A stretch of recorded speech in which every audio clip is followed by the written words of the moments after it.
오늘은 말씀을 통해서 그러므로의 삶을 사는 축복에 대해서 같이 말씀을 좀 나누겠습니다. 아르헨티나의 오르티즈라고 하는 목사님이 계십니다. 네, 이분이 이런 문제를 제기했습니다. 왜 예배 시간에 어떤 찬송은 일어나서 부르고 어떤 찬송은 앉아서 부르냐? 왜 그럴까요? 어떤 찬송에 일어나서 부르라고 그래요? 어떤 찬송에 앉아서 부르라고 그럽니까? 그러면서 문제를 제기하면서 무슨 얘기를 했는가 하면 예배에서 가장 중요한 거는 내가 원하는 게 아니라 하나님이 원하시는 건데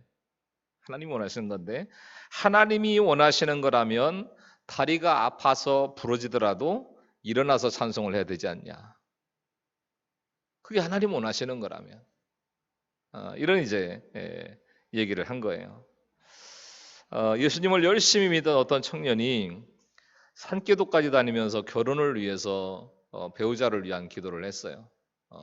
하나님 이런 배우자를 허락해 주시고 그리고 반드시 하나님이 원하시는 배우자를 만나서 결혼을 하겠다.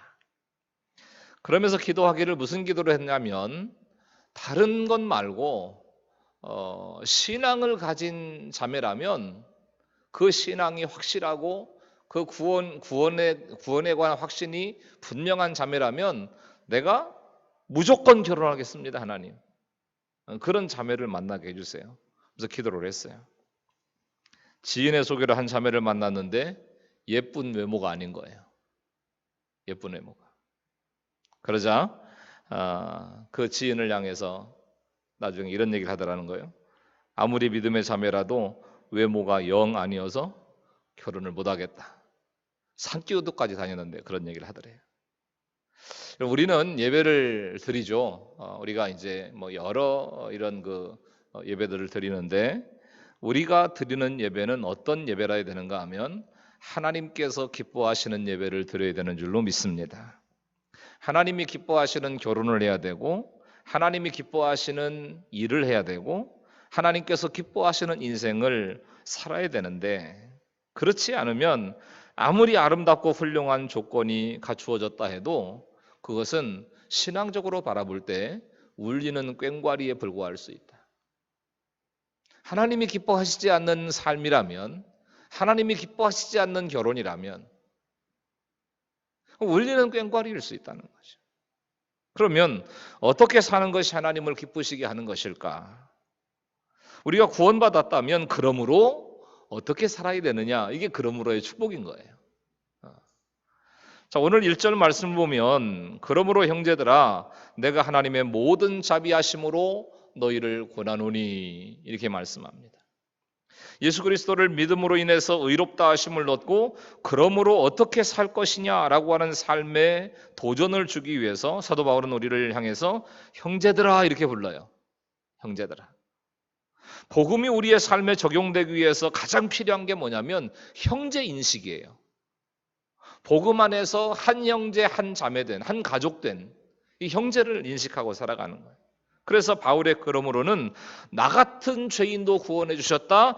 그러므로 형제들아 이렇게 나오는 거예요. 그러므로 형제들아. 나도 너도 피로 값주고 사신 형제니까 나도 너를 위해 죽을 수 있다라고 하는 사랑의 고백이 담겨 있는 말씀인 것입니다. 사실 우리는 너무 잘 안 변하죠. 오죽하면 자비하심으로 권한다고 했을까요? 얼마나 안 변하면. 예수님을 믿고 나서도 끊지 못하는 게 너무 많고요. 마음은 원이로되 육신이 약합니다. 늘 우리가 부르는 주제가죠. 마음은 원하지만 육신이 약해요. 하나님을 알고 깨닫고 삶에서 적용하는 데에는 저마다의 단계가 있습니다. 복음의 본질은 누구에게나 확실하고 단호한 것이지만 삶의 적용은 각자의 믿음의 단계에 따라 다르더라는 거예요. 믿음의 형제에게 삶의 적용을 가르치기 위해서는 하나님의 모든 자비하심으로 권면해야 됩니다. 자비가 뭐냐? 사랑과 인내죠. 변하지 않는 사랑과 변하지 않는 인내로 끊임없이 반복해서 권하라는 거예요. 자, 바울의 권면을 보세요. 나는 스데반을 죽인 살인자다. 나 같은 죄인도 예수님 믿고 의로운 존재가 됐다. 나는 너와 형제니까 그 은혜를 너에게 권하는 것이다. 여러분, 우리가 누군가의 삶에 도전을 주기 위해서는 바울과 같은 순서가 필요하다는 거예요. 내 고백, 또 형제 인식, 사랑과 인내가 있어야 삶의 적용을 가르치고 권면하는 자가 될 수 있다는 거예요. 그러므로의 삶은 이런 자비와 사랑으로 권면한 삶이고 그 권면을 잘 받아들이는 삶이라는 것입니다. 우리는 수도 없이 바람 피우지 말아라, 가출하지 말아라, 또 나쁜 짓 하지 말아라, 이런 수많은 말보다도 부드러운 자비와 사랑이 나와 상대방을 변화시킨다는 이 사실을 믿고 살고 있는가? 한번 점검해 보실 필요가 있고, 나는 어떻게 살고 있느냐라고 하는 것을 묵상해 보실 필요가 있는 거죠. 오늘 1절 서두에 보면 이런 말씀을 하십니다. 너희 몸을 하나님이 기뻐하시는 거룩한 산 제물로 드리라. 자, 몸은 영이 거할 처소이기 때문에 몸이 없으면 영도 없어요. 몸이 없으면. 헬라 사람들은요, 몸을 무덤으로 여기고 정신을 가두어 놓는 무가치한 것으로 생각을 했습니다. 그러니까 몸은 무가치한 존재니까 몸의 욕구를 무시하고 극도로 절제하는, 금욕하는 이런 이제 경건주의로 치닫게 됐고, 또는 몸을 지키지 않고 마음대로 방치하는, 몸은 그냥 썩어 없어질 거니까, 그냥 무덤이니까 그저 내 마음대로 방치하고 버려두는 쾌락주의로 빠지거나, 이 두 가지의 모습으로 흘러갔다는 거예요. 그러나 내 몸의 주인은 하나님이시라는 것이 성경의 말씀이죠. 예수님을 믿어서 의롭다함을 받은 우리의 몸은 하나님을 모시고 살아가는 성전인 거예요. 성전. 그 몸을 하나님께 드리기 위해서는 그 몸을 굴독으로 만들거나 술독이 되게 해서는 안 되는 거죠. 우리의 몸이 얼마나 기막힌 원리로 작동하는지를 여러분 알고 계실 텐데요. 우리가 눈을 한 번 깜빡이는 데는 40분의 1초가 걸린대요. 40분의 1초. 또 콧구멍은 서너 시간마다 활동을 교대하는데 한쪽은 냄새를 맡고 한쪽은 교대를 한대요. 그러니까 왜 한쪽 냄새가 잘 안 맡아지지? 이상하게 생각하시면 안 돼요. 임무를 교대한답니다. 1시간마다. 또 성인의 뼈는 206개가 되는데 그 중에 절반이 손과 발에 있대요. 피부는 완전히 천연 방수 가지고 옷인데 그 허물이 끊임없이 벗겨지면서 한 달에 한 번씩 새 피부가 공급돼서 완전히 새 것으로 바뀌는 거예요. 완전히 새 걸로. 우리 몸속의 혈관 총 길이가 11만 2천 킬로미터인데 지구를 2바퀴 감을 수가 있대요. 혈관 길이가. 자동차 한 대 만든 데는 13,000개의 부품이 필요하고 보잉 747 비행기는 300만 개의 부품이 필요하고 우주 왕복선은 500만 개의 부품이 필요한데 사람 몸에는 10조 개의 세포가 있답니다. 계산할 수도 없는 엄청난 양의 세포가 우리의 몸을 이루고 있는 거예요. 게다가 25조 개의 적혈구가 있고 255 개의 백혈구가 있고 혀에만 9천 개의 미각세포가 존재한대요. 여러분 별로 놀란 표정도 아니신데 엄청난 일 아닙니까? 놀라운 일이잖아요. 인간이 최고로 정교한 기계를 만든다고 해도 인간을 만드신 하나님의 솜씨에 비교 자체가 안 되는 거예요. 비교 자체. 이것만 봐도 우리의 몸의 주인이 하나님이시라고 하는 사실을 인정할 수밖에 없는 거예요. 내 몸의 주인이 하나님이시다. 하나님의 것이기 때문에 우리 몸이야말로 가장 영적인 것이다. 하나님이 거하시는 성전이기 때문에 가장 영적인 거예요. 그래서 내 맘대로 살면 안 되는 거예요.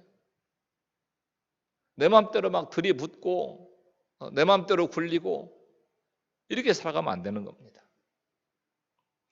오늘 말씀에 나오는 영적인 예배를 영어로 하니까 reasonable worship이라고 하는 말이에요.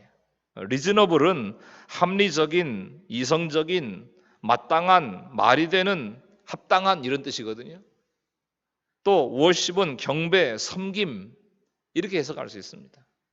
그러니까 영적인 예배, 리즈너블 worship이라고 하는 것은 합당한 경배, 마땅한 섬김 이런 의미가 있는 거예요. 이게 영적 예배의 뜻입니다. 자, 영적 예배라고 특별히 표현을 했지만 육적 예배가 따로 있는 게 아닙니다. 하나님을 경배하고 섬기는 예배 자체가 영적인 것이기 때문에 육적인 예배가 따로 있는 게 아니고 영적인 예배가 따로 있는 게 아니에요. 그런데 예배를 육적으로 드리는 사람도 있어요. 정해진 시간에 정해진 장소에서 정해진 형식으로 참여하는 것이 예배의 전부다 이렇게 생각하기가 쉽다는 거죠. 1부 예배는 9시, 2부 예배는 11시, 3부 예배는 2시 반. 이렇게 뭐 본당에서 혹은 교육관에서 혹은 어디에서 이렇게 생각하는, 이게 예배의 전부라고 생각하는 거예요. 물론 하나님께서 우리의 시간과 봉사를 원하세요. 그러나 그것만 가지고는 부족합니다. 오늘 예배를 드리시고 나셔서 교회당을 떠나면서 예수님 다음 주일에 뵐게요. 안녕히 계세요. 이렇게 하고 나가시는 분은 안 계실 거예요. 그죠? 그런 분은 안 계실 거예요. 우리가 드려야 될 예배라고 하는 것은 예배당 안에서 예배 시간에만 드리는 게 아니라는 거예요. 예배 시간에. 주님을 예배당 안에 감금시키면 안 돼요. 내 가정과 직장과 학교 그 모든 곳에 주님이 계시도록 해야 되는 겁니다. 예수님이 계시도록. 산제사의 반대가 죽은 제사인데 차이가 뭘까요? 산제사와 죽은 제사의 차이. 죽은 제사도 제사를 드리긴 하죠. 죽은 제사도. 그러나 드리는 자의 삶이 담겨 있지 않기 때문에 그 제사를 죽은 제사라고 그러는 거예요.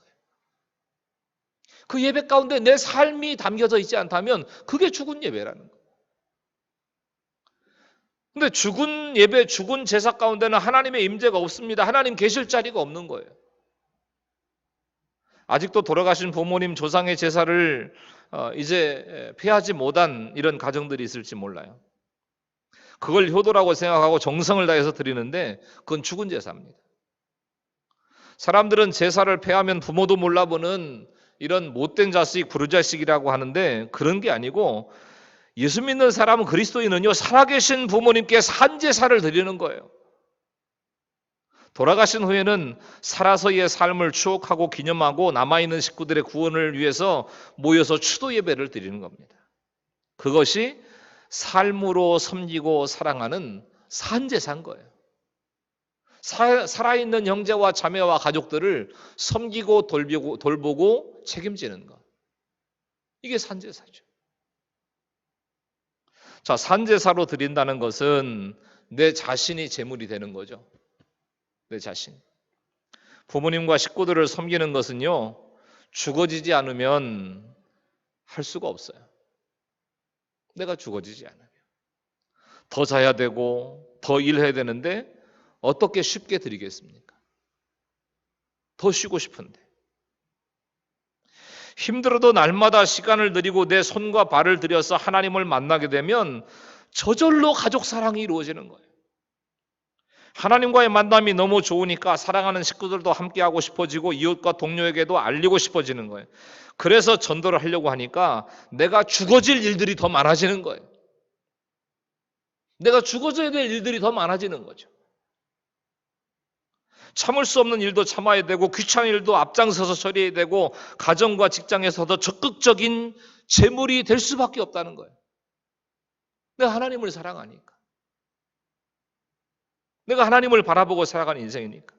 그렇게 하다 보면 삶의 모든 영역에서 내가 하나님이 기뻐하시는 산 제사로 드려지게 되는 것입니다. 헌금도 예배죠. 헌금이 예배 순서의 일부가 아니잖아요. 여러분 들어오시면서 정성을 다해서 하나님 앞에 예물을 올려드리는 것, 이게 예배인 거예요. 예배 자체인 거예요. 내 수입 자체를 하나님께 드리는 영적 예배인 것입니다.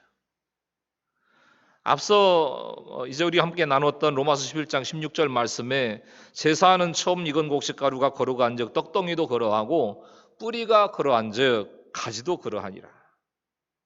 10의 1조가 하나님의 것으로 거룩한 것이라면 나머지 10분의 9도 당연히 거룩한 거예요.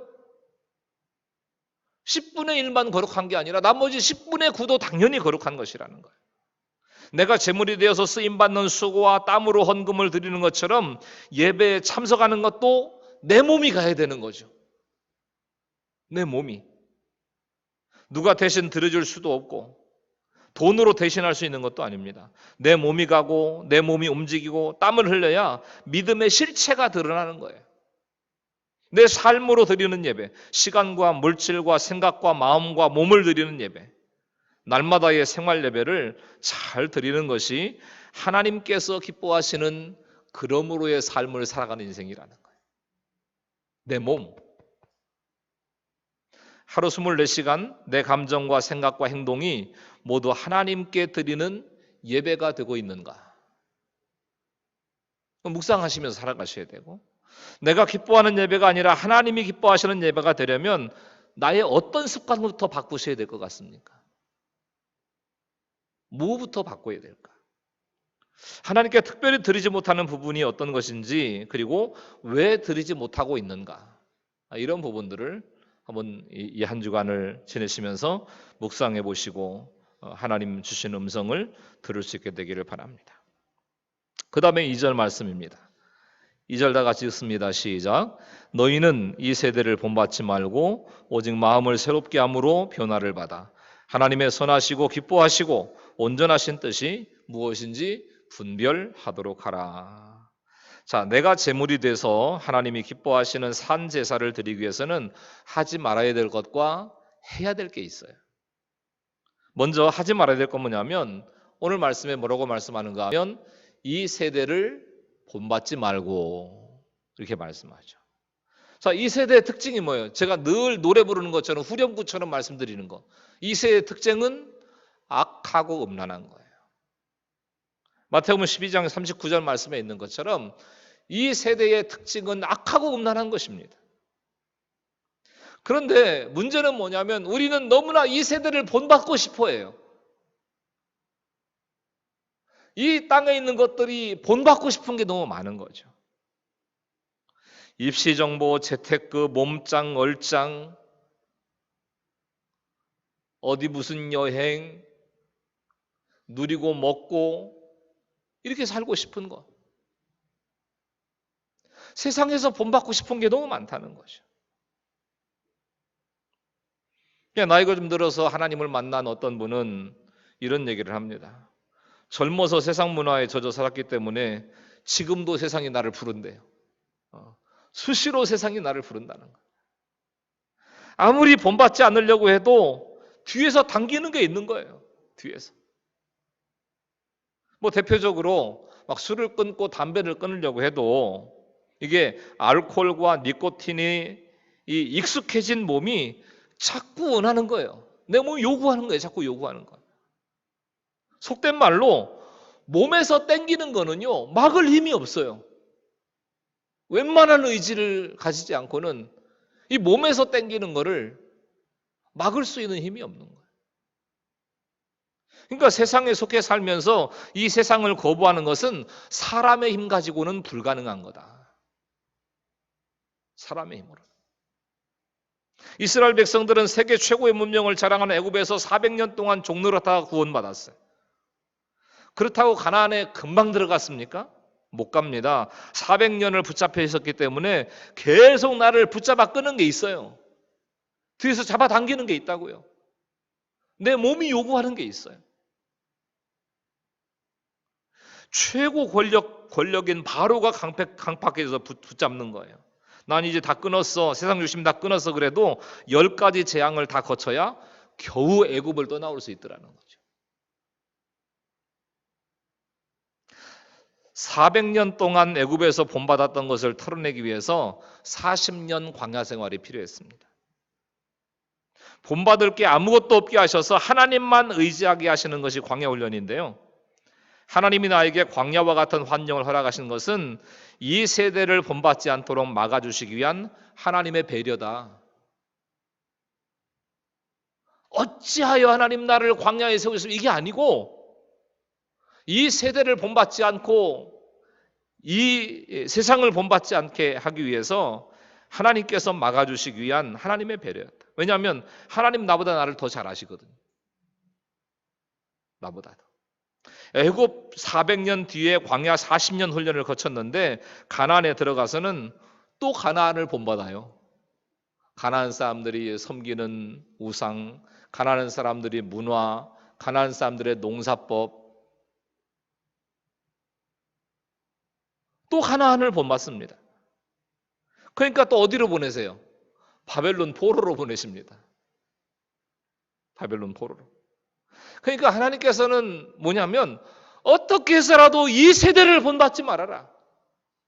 이 세상을 본받지 말라고 자꾸 없어지게 하시고 또 때로는 빼앗으시고 때로는 꺾으시고 심지어는 망하게 하시기도 해요. 이 세대를 본받지 말아라. 이게 이 세대를 본받지 않는 최고의 방법이라는 것입니다. 그러니까 하지 말아야 될 것에 이어서 우리가 적극적으로 해야 될 것은 뭐냐면 하나님의 선하시고 기뻐하시고 온전한 뜻이 무엇인지를 분별하시는 거예요.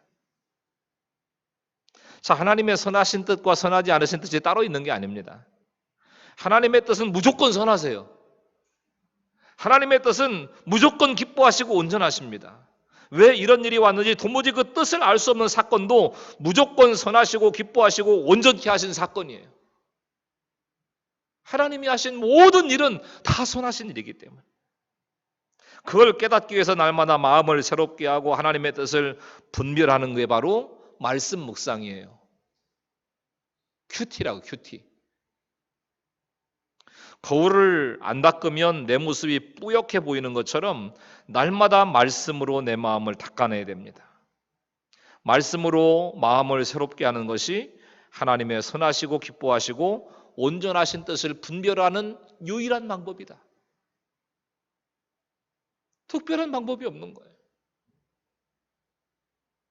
말씀 앞으로 나가야 돼요. 말씀 앞으로. 그리고 마음을 새롭게 함으로 변화를 받아라고 하는 말씀은 수동태예요. 수동태. 그러니까 내 마음도 내 마음대로 못한다는 거예요.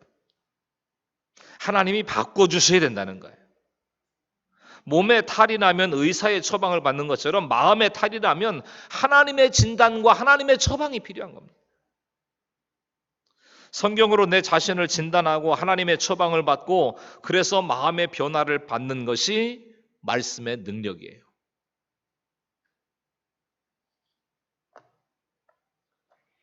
자, 들은 얘기인데요.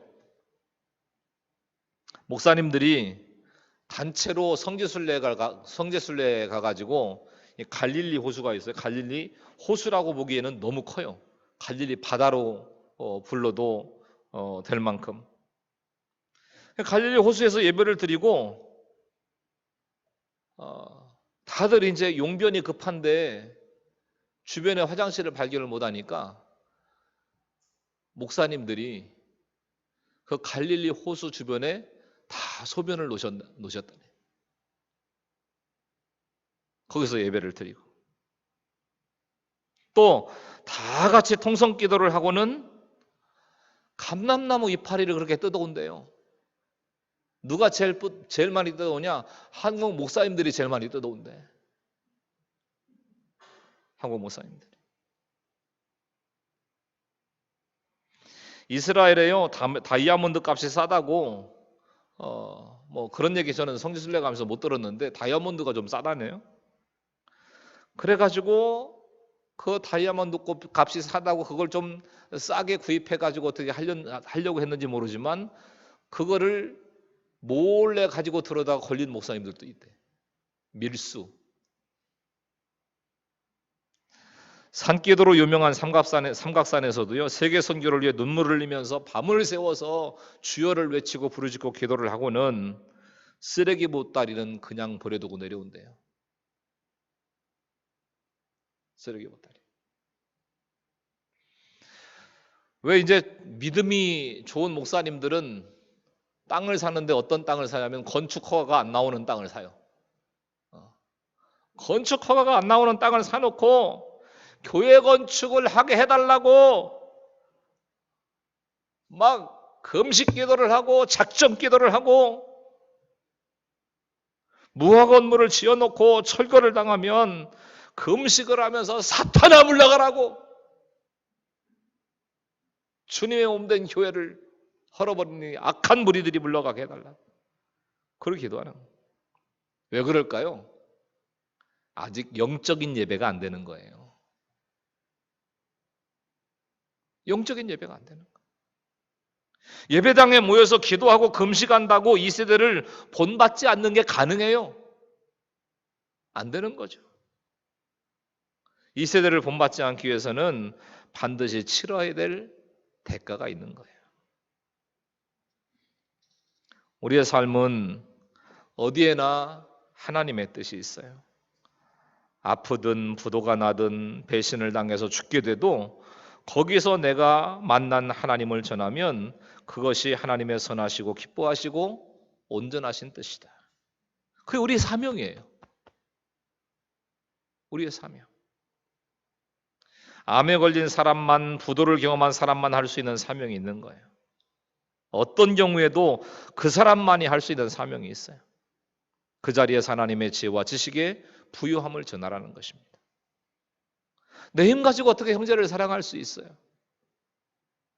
내 능력을 가지고 어떻게 사람을 섬길 수가 있겠습니까?